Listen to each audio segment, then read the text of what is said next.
How to fix no photos available photos widget.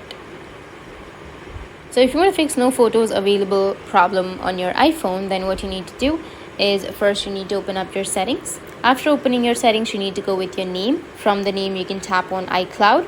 From your iCloud you need to tap on photos and you will have sync this iPhone. So you just need simply go and turn it on. If it's already on, then you can turn it off, wait for a few seconds and then turn it back on. And this might fix your problem. Or if this method doesn't work, then try the next method. You can go with the settings menu.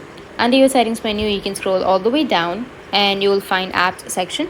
Tap on apps. Under apps, you need to scroll down again and go with photos. On your photos, you need to again scroll down and you will have shared albums section. So under your shared albums, you need to go and turn it on. And after that, show hidden albums, you need to go and turn that on and scroll down again. You'll have mobile data option. You need to go and turn on your mobile data or make sure that you have an internet connection. Now go back to your widgets menu and see if your photos are showing or not. That's it. And if you have any questions, feel free to comment below. Thanks for watching.